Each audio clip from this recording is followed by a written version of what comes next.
Comment trouver un logement étudiant en France pour sa demande de visa? De nombreux étudiants se posent ces questions et nous ont contacté Étudiants en Bain pour que nous puissions les accompagner dans cette recherche de logement, comme je l'ai déjà dit, qui est très compliqué. Je te propose dans cette vidéo de partager avec toi 6 possibilités de logement que tu disposes et dont je t'invite réellement à prendre connaissance tout au long de cette vidéo pour pouvoir t'aider dans cette procédure de recherche de logement. Alors, à tout de suite.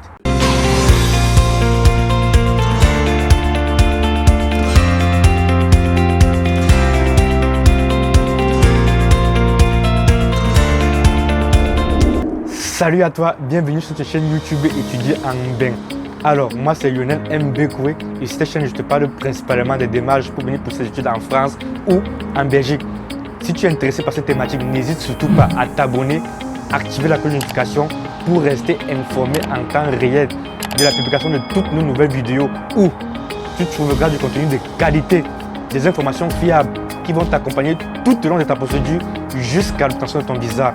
Alors n'hésite pas à nous rejoindre dans cette belle aventure. Avant d'entrer dans le vif du sujet de cette vidéo et de partager avec toi les 6 possibilités de logement dont tu disposes pour ta demande de visa, je tiens à te dire que cette vidéo est non sponsorisée, c'est-à-dire aucun des organismes ou des institutions dont je vais te parler dans cette vidéo ne nous a payé l'équipe Étudiants en Bain pour faire leur promotion.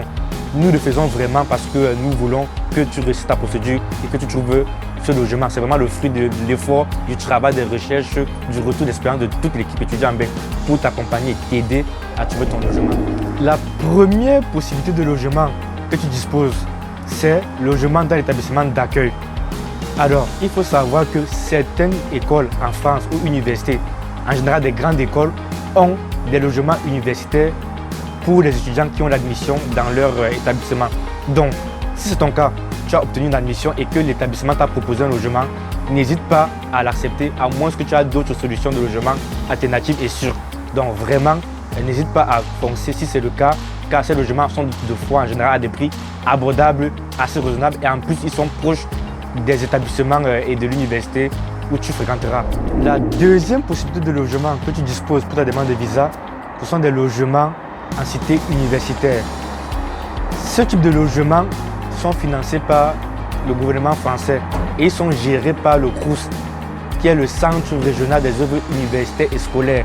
Dans chaque grand département en France, il y a un CROUS dédié pour gérer tous les logements universitaires dans ce département. Donc, pour postuler un logement au CROUS universitaire, tout simplement, lorsque tu as obtenu ton admission, tu dois donc aller sur le site Mes services étudiants pour créer un compte, renseigner l'établissement où tu as obtenu ta admission, puis te diriger sur la page Trouver un logement crous.fr pour pouvoir faire ta demande de logement, regarder les logements disponibles et y postuler. Nous allons mettre dans la barre de description les liens pour pouvoir t'enregistrer et faire ta demande. Il faut savoir que ce type de logement est en général pas très cher. Il faut compter en moyenne 400 € pour un logement en région parisienne et 200 € en province, c'est-à-dire toutes les villes qui sont en dehors de la région parisienne. L'autre avantage de ces logements universitaires, c'est qu'ils sont proches des lieux d'études et ils offrent un confort plus ou moins agréable. L'inconvénient majeur de ces logements, c'est qu'ils sont très convoités par beaucoup d'étudiants. Et donc, il n'y a pas assez de place pour accueillir tous les étudiants qui viendraient étudier en France ou même qui sont en France. Donc, il faut y postuler, mais vous ne pouvez pas garantir que vous aurez une acceptation car il y a beaucoup de demandes. La troisième possibilité de logement que tu disposes pour ta demande de visa, ce sont les logements en résidence étudiante privée. La particularité de ces logements, c'est qu'ils ne sont pas financés par le gouvernement français, contrairement aux logements en résidence universitaire CROUS dont j'ai parlé précédemment. Le gros avantage de ces logements, c'est que tu disposes d'une grande gamme pour ta demande, c'est-à-dire les logements meublés, non meublés, avec différents services qu'ils offrent, des salles de sport, des espaces de convivialité. Donc tu as vraiment une grande gamme et beaucoup d'autres points en plus que tu disposes. Il faut savoir que ces logements sont donc détenus par des particuliers, par des organismes, par des institutions, par des entreprises privées qui mettent ces logements à la disposition des étudiants. Le gros inconvénient, c'est le prix. En général, ces logements peuvent être assez chers par rapport aux logements étudiants vu qu'ils ne sont pas financés par l'État. Donc, pour faire ta demande dans ces logements, nous, étudiants, nous avons recherché et nous te conseillons 4 principaux sites où tu peux aller déposer ta demande. Le premier site, ça sera adel.org, où tu trouveras une variété grande de logements dans toute la France. Deuxième site que nous te conseillons, ça sera Fac Habitat. Le troisième, ça sera Studapart. Et enfin, le quatrième, ça sera Location étudiant. Et pour ces 4 sites, nous allons mettre le lien dans la barre de description de cette vidéo pour te faciliter en un seul clic l'accès à ces logements et déposer ta candidature. La quatrième possibilité de logement que tu disposes pour ta demande de visa, ce sont des logements chez un particulier. Il faut savoir qu'en France, plusieurs personnes ont des logements où ils n'habitent pas, ont des appartements, des maisons. Et deux fois, ils peuvent mettre donc leur bien en location, particulièrement réservé à des étudiants, car peut-être ce logement est proche d'une université, est proche d'une école. Et du coup, en mettant ce bien à des étudiants, ils sont sûrs de toujours avoir leur bien loué tout au long de l'année. Donc, c'est une possibilité que je te conseille vivement si les 2 précédentes, tu n'as pas trouvé ce qu'il te fallait. Il faut savoir que pour postuler à ces logements, il y a quelques sites que je te conseille par rapport à nos recherches que nous avons fait étudier en bain. Le premier site que je te conseille vivement, c'est Locaviz. Donc, pour accéder à ce site, bien évidemment, c'est un service dérivé de mes services étudiants.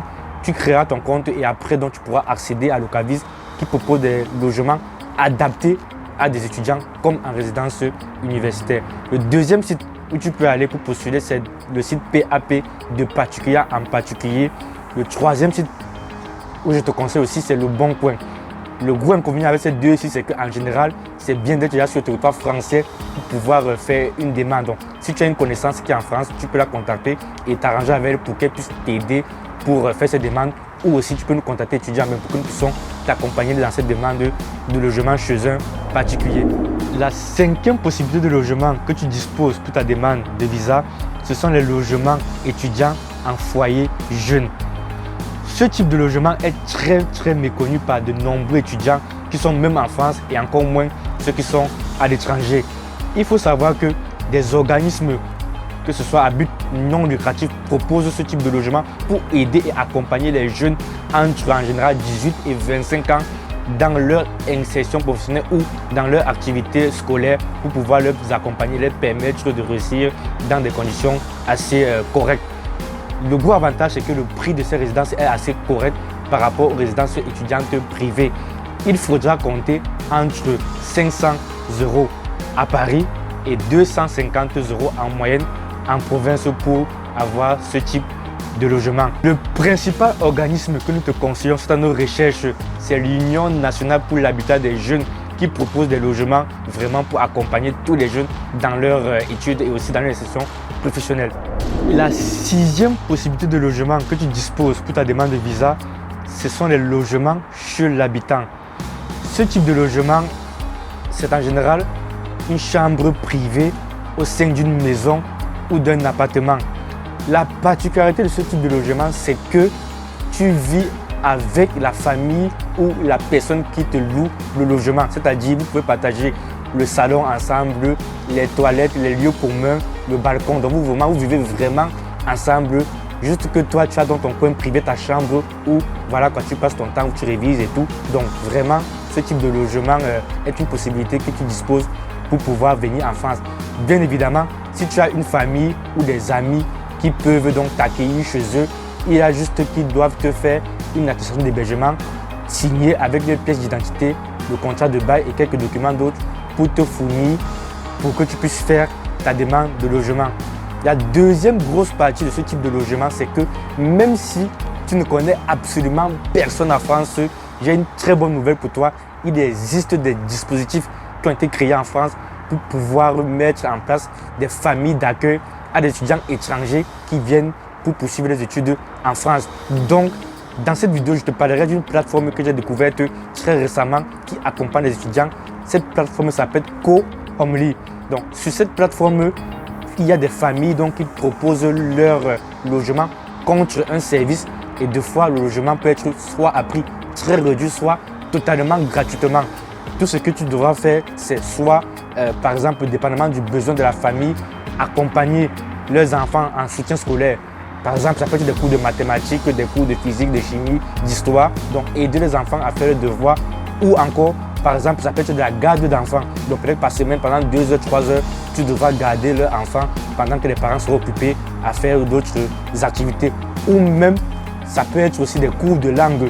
Imaginons, par exemple, tu viens du Cameroun, tu parles anglais et français parfaitement, tu es bilingue et des familles veulent que tu apprennes, par exemple, l'anglais à leurs enfants. Donc, tu resteras chez eux gratuitement, par exemple, et tu donneras des cours d'anglais à leurs enfants.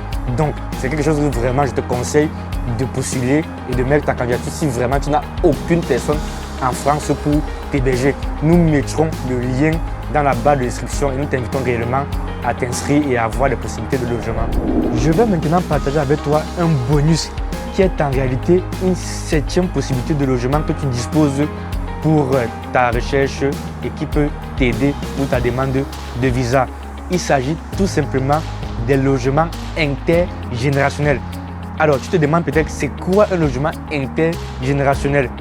C'est tout simplement un logement chez une personne âgée, c'est-à-dire un senior de plus de 60 ans en général. La seule condition, c'est d'être un étudiant âgé de moins de 30 ans. Il faut savoir qu'en France, il y a beaucoup de personnes âgées qui deux fois vivent dans des grandes maisons seules parce que peut-être que les enfants sont déjà grands, ils travaillent, ils sont dans d'autres villes.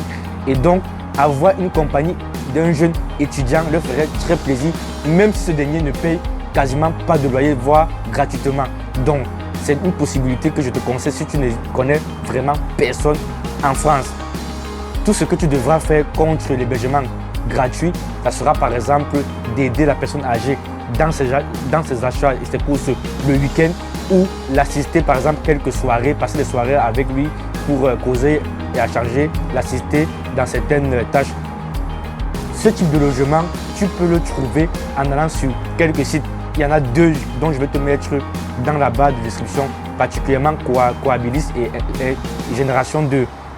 À partir de cela, moi, je trouve que ce type de logements sont des logements qui sont très bien, car non seulement tu vas faire beaucoup d'économies en ne payant presque pas de loyer, mais en plus, tu peux, si tu es quelqu'un d'ouvert, apprendre beaucoup sur la France en restant avec quelqu'un d'âgé, car les personnes âgées sont des sources de savoir et de connaissances au vu de tout leur vécu. Nous sommes arrivés à la fin de cette vidéo où je t'ai partagé 6 possibilités de logement avec un 7e bonus pour t'aider et te donner tous les armes en main dans ta recherche de logement pour ta demande de visa. J'espère que cette vidéo t'aura plu. N'hésite surtout pas à nous mettre en commentaire quelles sont les difficultés que tu rencontres en ce moment dans ta recherche de logement, à nous dire tout ce que tu traverses pour que nous puissions t'accompagner au mieux dans ces procédures. Et n'hésite surtout pas aussi à partager cette vidéo massivement, à liker pour nous permettre de nous encourager dans notre travail et vraiment faire que cette vidéo puisse toucher tous les étudiants dans le besoin. Et sur ce, je te dis à très bientôt sur notre chaîne YouTube Étudiant en Bain pour d'autres vidéos. Salut!